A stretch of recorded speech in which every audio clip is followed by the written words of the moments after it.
Chicos, ¿qué tal? Un saludo a todos ustedes. Soy la profesora Erika Maita. Hoy día vamos a desarrollar un tema más del curso de psicología, el tema de aprendizaje parte 4. ¿Listo?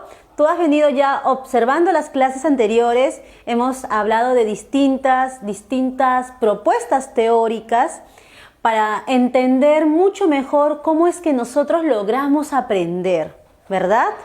Quiero que recuerdes que empezamos con las teorías conductistas. ¿Y de qué tratan las teorías conductistas? Proponen que el aprendizaje es resultado de la influencia ambiental, de los estímulos que nos rodean. Eso va a definir los comportamientos que nosotros vamos a adquirir. ¿Te acuerdas, por ejemplo, la teoría del condicionamiento clásico? ¿Qué nos decía Pavlov?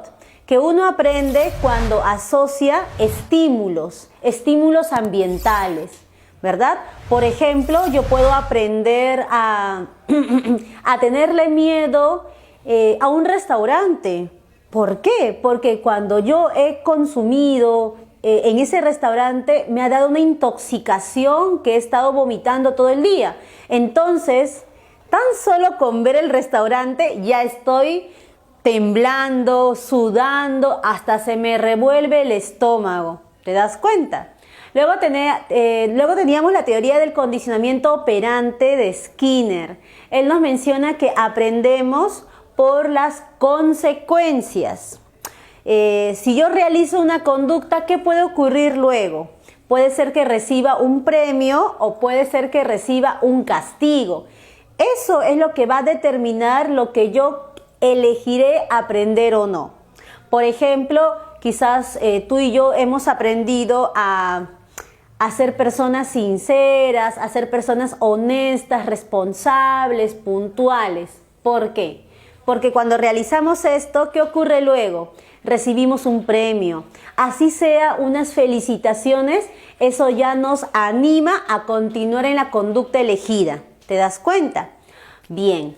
Y luego vimos la teoría del aprendizaje por insight, la teoría del aprendizaje por descubrimiento y la teoría del aprendizaje social.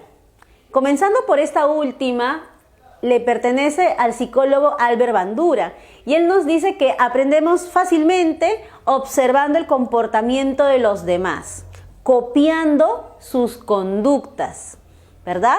También es una muy buena teoría, ¿cierto? Por ejemplo, él con su experimento demostró que la agresividad se aprende por imitación de personas, en este caso adultos, que han influenciado en los niños.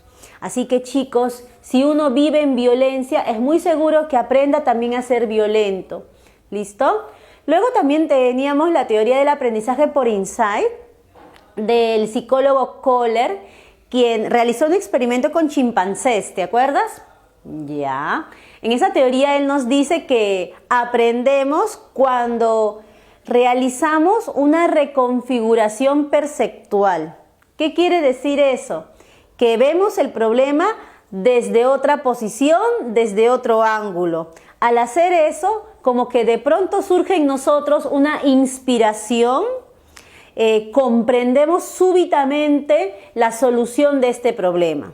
Bien, luego vimos la teoría del aprendizaje por descubrimiento de Jerome Bruner, quien nos dice que aprendemos cuando nosotros mismos investigamos, cuando nosotros mismos tomamos iniciativa para querer entender algo.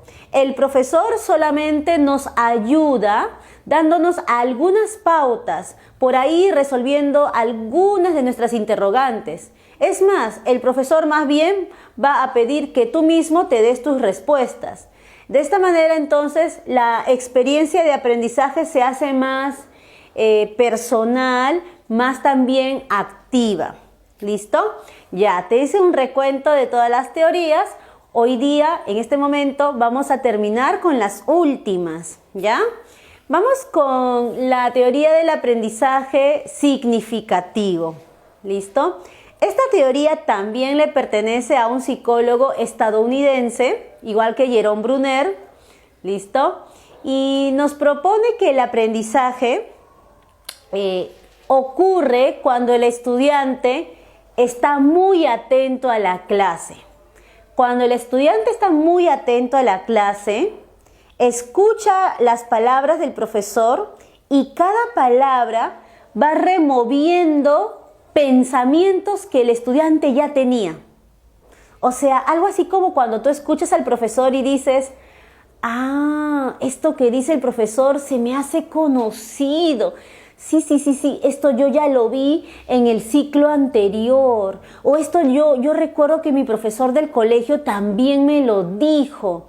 ¿Te das cuenta? ¿Qué está ocurriendo ahí? Que cada palabra, cada concepto que el docente imparte, impacta en tus estructuras mentales, remueve tus esquemas mentales. De esa manera estamos viendo que tú estás atento, estás recordando y sobre todo estás razonando, porque lo que se pide acá es que tú razones.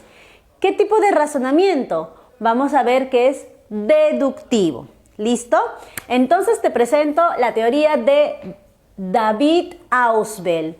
La teoría con nombre completo es así: teoría del aprendizaje verbal significativo. ¿Y por qué verbal? Porque este psicólogo le da mucha importancia a las palabras, mucha importancia a los conceptos. ¿Eso qué significa? Que el aprendizaje ocurre cuando, por una parte, el docente escoge adecuadamente las palabras que pueden impactar mejor en el estudiante. Cuando escoge las palabras que el estudiante puede entender mejor. Es decir, el docente tiene que ser muy buen orador, un buen expositor. Ahí está como que la mitad, ¿no? El promedio de lo que se busca en este proceso de aprendizaje. La mitad está en el docente. La otra mitad, el otro porcentaje, depende del estudiante. Que el estudiante esté atento y escuche cada concepto que el profesor va soltando durante la clase.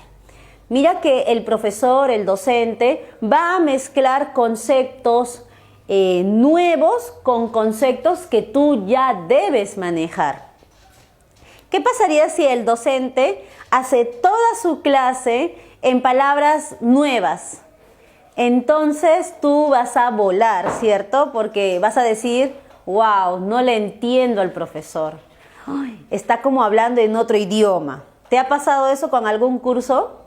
¿Hay algún curso donde tú sientas que ya volaste, que el profesor habla pero no le entiendes? ¿Y eso por qué ha ocurrido?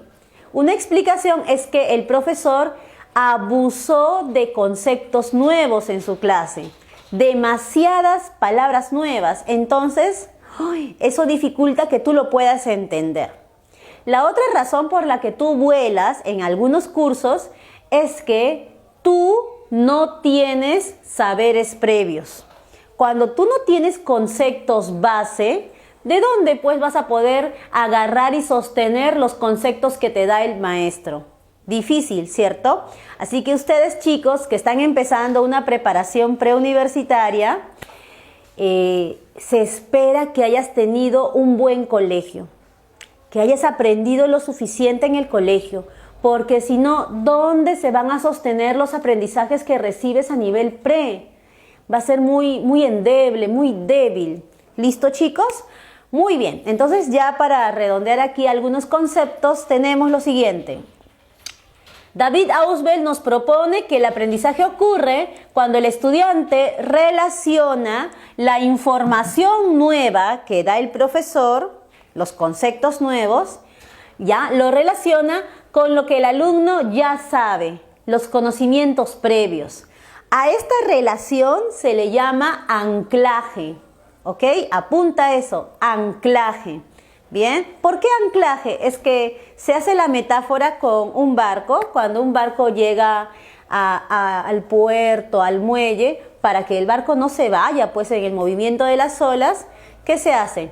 Ya del barco, ¡plup!, sacamos el ancla para que se entierre y de tal manera que el barco no se distancie del muelle. ¿Listo? Metodología. A diferencia de la teoría anterior, que fue la de Brunner, acá no se pide tanta participación del estudiante. El estudiante va a ser más un receptor. Tiene que estar tranquilo, tiene que estar hasta, ¿por qué no?, en silencio y escuchar atentamente lo que dice el maestro. ¿Listo? Eso no significa que el estudiante sea pasivo, es también un sujeto activo, pero es más un sujeto activo aquí, en lo mental, tratando de recordar las clases anteriores, tratando de focalizar su atención en el docente, en lo que dice. También es activo cuando utiliza el razonamiento deductivo. ¿Y qué quiere decir esto? A ver, ¿te acuerdas la clase de pensamiento? ¿Qué significa razonar deductivamente? A ver, recuerda. ¿Ya? Razonar deductivamente quiere decir que vamos a ir de lo general a lo particular, ¿cierto? Vamos a ir de la ley a la experiencia, ¿por qué no?, personal. ¿Listo? Y acá lo voy a poner de otra manera. Vamos a ir de la teoría a la práctica. Esto es lo que busca David Ausubel. Si nosotros entendemos muy bien la teoría que da el profesor, luego, ¿qué haré yo? Seré capaz de resumir la teoría del profesor en mis propias palabras. Claro, según como yo lo he entendido. Y también, si yo he comprendido correctamente al profesor, su teoría lo voy a poner en práctica, acoplándola a mi vida. De esa manera no cabe duda que realmente nos entendiste. Entonces, chicos, en esta teoría lo que se busca es que el estudiante primero sea un buen receptor, que tenga adecuada capacidad de escucha, ¿sí? Atención, ¿ya? Se busca también que haga el esfuerzo de relacionar lo que dice el profesor con lo que él ya sabe, porque todos nosotros tenemos conocimientos base. Nadie tiene la mente en blanco, ¿ok? Entonces por aquí, aprendiz es un receptor, presta atención y hace uso pues de su memoria, ¿verdad? Recuerda la clase, recuerda clases anteriores, recuerda saberes previos. Y en el caso del docente, ¿qué hemos dicho? Que tiene que ser muy buen expositor, ¿ya? Que sepa explicar bien. Entonces aquí ponemos buen expositor.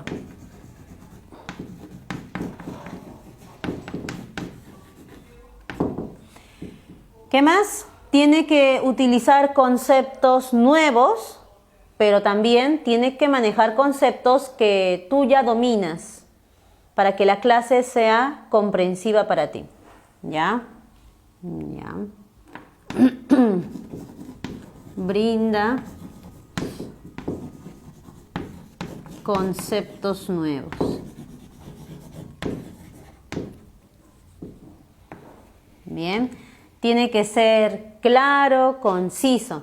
Y recuerda, será un aprendizaje significativo cuando tú seas capaz de resumir lo que explicó el profesor en tus propias palabras.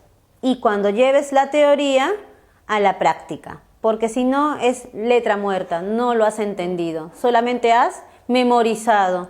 Y David Ausubel está en contra de la memorización. Así no se aprende, tienes que entender. ¿Listo? Muy bien, chicos, pasamos a la siguiente teoría. Tenemos la teoría del procesamiento de información. Autor Roberto Gagné. ¿Listo? Este psicólogo es también cognitivista. Su teoría nos plantea nos propone que el estudiante es como una computadora que procesa información, ¿sí? Tú recordarás que la propuesta cognitivista suele hacer la analogía mente-computadora, ¿verdad? Entonces esto lo va a llevar al terreno del aprendizaje. Si nosotros somos como una computadora, entonces, ¿qué hacemos con la información? Porque hay mucha información en el medio, ¿verdad? Nosotros elegimos, seleccionamos la información más pertinente, le prestamos atención para registrarlo correctamente y luego lo quiero almacenar para mi uso posterior. ¿Y dónde lo tendría que almacenar? ¿Te acuerdas la teoría de la memoria? Primero lo tendríamos que almacenar en la memoria de corto plazo, para luego llevarlo a la memoria de largo plazo. ¿Listo? Si tú llevas los contenidos al almacén de largo plazo, difícilmente se van a borrar, ¿cierto? Y eso te conviene mucho porque mira que el examen de admisión no está para una semana ni en 2 semanas, está para unos meses, ¿verdad? Entonces uno tiene que estar preparado para ese día y tienes que aprenderte muchos cursos, 18, 19 cursos, y de cada curso mira cuántos temas salen. Entonces todo eso tiene que entrar a tu memoria de largo plazo. ¿Y cómo lo hacemos? Vamos aquí con la propuesta de Gagné. Tienes que utilizar los procesos mentales. ¿Cuáles? Tú recuerdas que hay 3 tipos de procesos mentales, ¿verdad? Cognitivos, afectivos y conativos. Los que tienes que usar principalmente son los procesos cognitivos. A ver, mencióname cuáles son. Ajá, atención, sensación, percepción, memoria, pensamiento. Hasta ahí, ¿sí? Esos 5 procesos mentales mínimo los tienes que emplear para que se dé este tipo de aprendizaje. ¿Listo? Aquí pongo entonces la secuencia, la ruta. Tenemos aquí la información. La información que puede ser estas clases, lo que puedes recibir de un libro o lo que puedes recibir en contacto con el entorno. ¿Bien? Esa información tiene que entrar a ti, al cerebro. ¿Y cómo aseguramos que entre? Usando los sentidos, dirigiendo el sentido visual, dirigiendo el sentido auditivo hacia un foco. ¿A eso cómo le llamamos? Prestar atención. Hay que saber prestar atención, jóvenes. Hay quienes estudian al mismo tiempo que están escuchando música o al mismo tiempo que están con el celular, ahí en Facebook, o al mismo tiempo que están viendo una película. Entonces no estás realmente atento. Estás distribuyendo en todo caso tu atención en diferentes estímulos. Y lo que buscaríamos es que más bien tengas una atención selectiva, solamente orientado a este estímulo que es pues el que tú quieres asimilar, ¿verdad? Entonces lo primero es saber prestar atención. Luego de eso, ¿qué ocurre? La información llegará al almacén de corto plazo. Y para que esa información se quede en el almacén de corto plazo, puedes usar la técnica de la repetición. ¿Cómo es eso? Esa información lo repites, lo repites, lo repites. Como tú dirías, o sea, profesora, ¿quiere que memorice? Ajá. Sí, hazlo, repite, repite, repite. Ahora tú dirás, pero profesora, ¿y eso funciona? ¿No dice usted que hay que entender? Ajá, hay que entender, pero primero tienes que grabártelo. Tienes que memorizar algunos contenidos. Por ejemplo, en historia, en biología, en geografía y en cualquier curso hay mucha información. ¿Cómo tú puedes retener todo? Hay cosas que puntual se memorizan. Repites, repites, repites y ya queda grabado. Estamos ahí trabajando memoria de corto plazo. Ahora, si tú quieres que la información llegue así bonito al almacén de largo plazo, ya pues ahí suficiente no es repetir. Tendrás que hacer un repaso, pero significativo. Uy, significativo, lo que hace un ratito mencionamos, ¿no? ¿Qué te querrá decir entonces? Que tenemos que relacionar esa información nueva